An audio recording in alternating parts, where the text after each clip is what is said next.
টাঙ্গাইলের গোড়াই সখীপুর সড়কের বংশাই নদীর উপর নির্মিত হাটুভাঙা সেতু ইজারা দিয়ে দীর্ঘদিন ধরে চলছে টোল আদায়।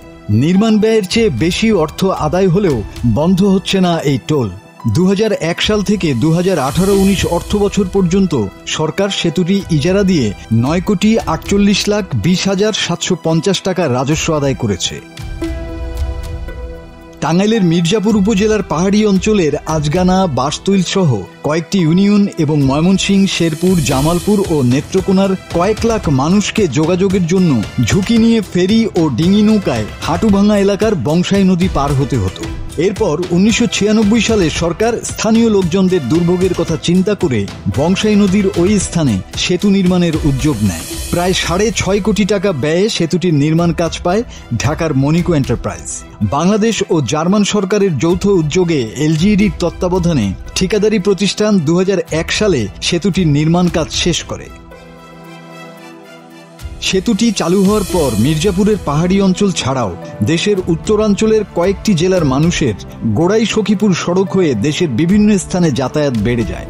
বর্তমানে এ সড়কটি ব্যস্ততম সড়কে রূপ নিয়েছে। প্রতিদিন শত শত যানবাহন চলাচল করছে এই সড়ক দিয়ে। সেতুটি নির্মাণের পর থেকেই সরকার সড়ক ও জনপথ বিভাগের মাধ্যমে টোল আদায়ের জন্য ইজারা পদ্ধতি চালু করে। অপরদিকে পাহাড়ি অঞ্চলের রোগীদের চিকিৎসার জন্য হাসপাতালে নিতে হলেও এখানে যানবাহনের টোল গুনতে হয় বলে জানিয়েছেন এলাকাবাসী। ফলে বাড়ি ও অবকাঠামো নির্মাণ করতে খরচ বৃদ্ধি পাচ্ছে। এই সেতুটির টোল আদায় বন্ধ করে সকলের চলাচল সুগম করার দাবি সেতু ব্যবহারকারীদের। আমাকে তো 20-25 বছর ধরে নিতেছে এই টোলের ভাড়া। প্রতিদিন আমরা 5-6 বার করে আহি, তাতে আমাকে 50-60 টাকা করে যায় প্রতিদিন। ওদের কাছ থেকে প্রতিটা দিন জনপ্রতি আমরা তক্তাশালা থেকে গোড়াই পর্যন্ত আসি 40 টাকা ভাড়া নেই। তো এটা আমাদের একটা হয়রানি। আর এই টোলটা আমি বিগত 10 বছর ধরে এই রোডে যাতায়াত করি। তো আমি 10 বছর ধরে দেখতেছি যে এই রোডের এই ব্রিজের টোলটা নেওয়া হচ্ছে। ব্রিজের টোল তো আরও 2012 সালে আপনার টোল এটা পরিশোধ করা হয়েছে। ব্রিজের যে কাজ কাম এটা ক্লিয়ার হয়েছে, তারপরে ইদারিংও টোল নিচ্ছেই। আর 5-6 বছর ধরে এখান এই রোডে গাড়ি চালাই, প্রতি পারাপার 100 টাকার দাম। অন্যান্য বড় জায়গা যায় ঠিক আছে, যেখানে লওয়ার নিয়ম না সেখানে লয় না। আমরা গুড়াই থেকে হাটুভাঙা চালাই, দিনে মনে করেন 500 টাকা আমাকে গাড়ি ভাড়া দেন নাকি, যে যার কাছে ভাড়া নেই 500 টাকা গাড়ি ভাড়া দেন নাকি। 10 টাকা করে ভাড়া দেয়, তার উপরে বেশি দেয় না। কারণ 15 টাকা করে চলে মনে করেন রাগারাগি করে মারামারি করবার চাই। অনেক জায়গায় আমাকে 10 টাকা করে দেন নাকি, দিনে মনে করেন টুলে 200 টাকা করে আমাকে টুলে জায়গা। আমরা কই আপনার আমার কাছে ভাড়া নাই, আমরা যাই আহি, আমার কাছে বেশি ভাড়া নাই, এমনি 10 টাকা করে নাই দেখে আমরা কমানি চাই যে আমরা যেতে যাওয়া হয় সুবিধা। সমস্যা মূল ভাড়া আছে, মূল যা ভাড়া আছে তার চেয়ে বেশি নাই, তাহলে আমাকে সমস্যা না।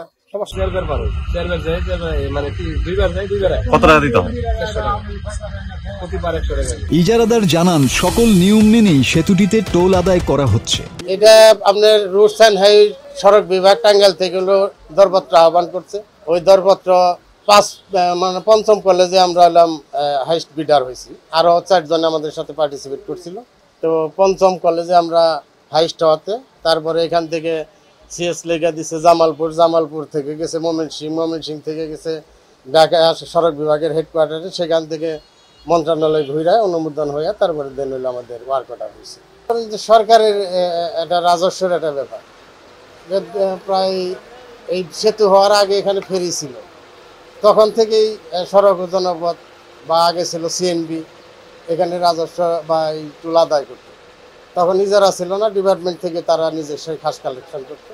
তারপরে এটা যখন ইজারা দিচ্ছে, ইজারার মাধ্যমে আগের কয়েক ঠিকাদারি খাইছে। তা আমি 2 বছর যাবত নতুন এই ইজারা অন্তর্ভুক্ত এটা টোল আদায় করতেছে।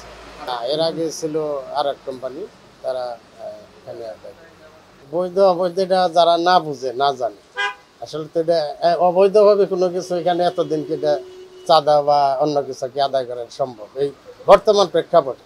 যেমন 5ই আগস্টের পরে দেশের যে পরিবর্তন হয়েছে, তারপরে এটা অবৈধ কোনো কিছু থাকার কি আর কোনো সুযোগ আছে? এটা আমরা ডিসি অফিসে বসছিলাম, এটা মিটিং করছিলাম। আমরা যদি সরকার নির্ধারিত এই টোলের ইজারা মানে বাতিল করে, এটা আমাদেরও কোনো আপত্তি থাকবে না, সেটা সরকার এখন তো সরকারের নিজস্ব তাদের। সড়ক বিভাগ বলছে ইতোমধ্যে সংশ্লিষ্টদের সাথে সভা অনুষ্ঠিত হয়েছে। টোল বন্ধের জন্য অর্থ মন্ত্রণালয়ে খুব শীঘ্রই চিঠি প্রেরণ করা হবে বলে জানালেন এই কর্মকর্তা। আমাদের টোল ইজারা নীতিমালা যেটা সংশোধিত 2024-এ, এটা আমাদের স্পষ্ট করে উল্লেখ করা রয়েছে যে 200 মিটারের উপরে যদি কোনো ব্রিজ হয়, দৈর্ঘ্যটা 200 মিটারের উপরে, তাহলে ওখানে থেকে আমাদের একটা নীতি নির্ধারণ করা আছে যে এই হারে টোল আদায় করা হবে। তো হাটুভাঙা ব্রিজেও ওরকমই ওই একই হারে টোল আদায় করা হচ্ছে।